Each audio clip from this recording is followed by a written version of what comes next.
ஊடக நண்பர்களுக்கு வணக்கம். காங்கிரஸ் கட்சியினுடைய நீண்ட நாள் ஆலோசகர் சாம் பிட்ரோடா என்பவர் நம்முடைய நாட்டு மக்களை இழிவுபடுத்தும் விதமாக நிறத்தினுடைய அடிப்படையிலே வேறுபடுத்தி பேசியிருக்கிறார்.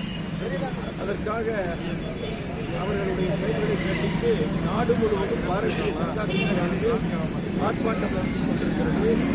அதன் வழியாக இன்றைக்கு கரூர் மாவட்டத்தில் நம்முடைய மாவட்ட தலைவர் செந்தில்நாதன் நம்முடைய சகோதர சகோதரிகள் அனைவருமே இந்த ஆர்ப்பாட்டத்திலே கலந்து கொண்டிருக்கிறோம். சாம் பிட்ரோடா என்பவர் அமெரிக்காவிலே வாழக்கூடிய காங்கிரஸ் ஆதரவாளர். அவர் ஆதரவாளர் மட்டுமல்ல, இந்திரா காந்தி காலத்திலிருந்து காங்கிரஸ் கட்சிக்கு ஆலோசகராக இருப்பவர். ராஜீவ் காந்தியினுடைய நெருங்கிய நண்பர். அவருக்கு 10 வருஷ காலம் ஆலோசகராக இருந்தார். அதற்கு பின்னால் மன்மோகன் சிங் ஆட்சி காலத்தில் அவர் மறுபடியும் காங்கிரஸ் கட்சியினுடைய ஆலோசகராக இருந்தார். காங்கிரஸ் கட்சி அமைத்த வெவ்வேறு குழுக்களிலே அவர் முக்கிய பதவிகளிலே இருந்தார். காங்கிரஸ் கட்சிக்கு வெளிநாட்டு பிரிவு இருக்கிறது, ஓவர்சீஸ் இந்தியன் காங்கிரஸ் அதனுடைய தலைவராக அவர் இருந்தார். ராகுல் காந்தியினுடைய மிக முக்கியமான ஆலோசகர். அவருடைய கருத்துக்களினுடையபடிதான் நம்முடைய காங்கிரஸ் கட்சி, குறிப்பாக ராகுல் காந்தி உள்ளிட்டவர்கள் இன்றைக்கும் செயல்பட்டுக் கொண்டிருக்கிறார்கள். அவர் சென்ற வாரம் ஸ்டேட்ஸ்மேன் என்கின்ற ஒரு பத்திரிகைக்கு கொடுத்த பேட்டியில் ஒரு மோசமான கருத்தை சொல்லியிருக்கிறார். அது என்னவென்றால், இந்தியர்கள் வடகிழக்கு பகுதிகளில் வாழக்கூடிய இந்தியர்கள், மேற்கு பகுதியில் வாழக்கூடிய இந்தியர்கள், மேற்கு மாநிலங்களில் வாழக்கூடிய மாநிலங்களை சார்ந்த இந்தியர்கள் அராபியர்களைப் போலவும், வட பகுதி மாநிலங்களை சார்ந்த இந்தியர்கள் வெள்ளையர்களைப் போலவும், நம்மை போல தமிழ்நாடு உள்ளிட்ட தென்பகுதி மாநிலங்களை சேர்ந்த இந்தியர்களை ஆப்பிரிக்கர்களைப் போலவும் சொல்லி அவர் அந்த கருத்தை சொல்லியிருக்கிறார். இது உண்மையாக கண்டிக்கத்தக்கது.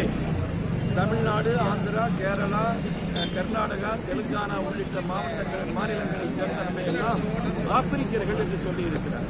நமக்கெல்லாம் தெரியும், நம்முடைய நாடு ஒரே நாடு. தொட்டு குமரியிலிருந்து காஷ்மீர் வரைக்கும் ஒன்றான நாடு. பாரதியார் தான் சொல்லியிருக்கிறார், 30 கோடி முகமுடையாள் என் சிந்தனை ஒன்றுடையாள் என்று. அப்போது 30 கோடி மக்கள் தொகை, இன்றைக்கு 140 கோடி மக்கள் தொகை.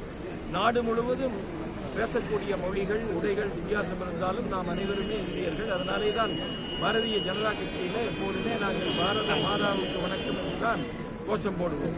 இந்த நாடு ஒரு நாடு, இதை யாராலும் பிரிக்க முடியாது. அதுதான் நம்முடைய பலம்.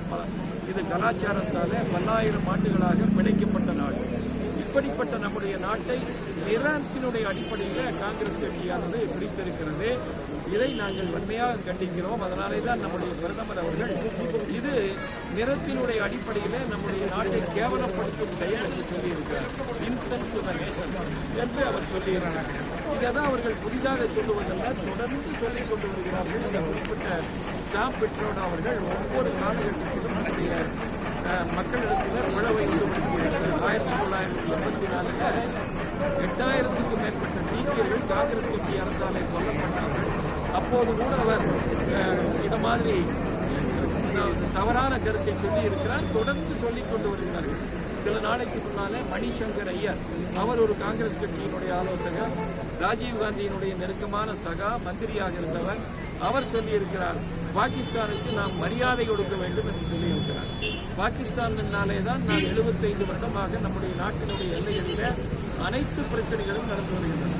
நம்முடைய மக்களை பல நூற்றுக்கணக்கான பேரை, பலாயிரக்கணக்கான பேரை கொண்டு வைத்திருக்கிறார்கள். நம்முடைய நாடு அதற்காக தொடர்ந்து போராடி கொண்டு வருகிறது. மோடி அரசாங்கம் வந்ததினாலே தான் அந்த எல்லைப் பகுதிகளில் பெரிய அளவுக்கு அமைதி திரும்பி இருக்கிறது.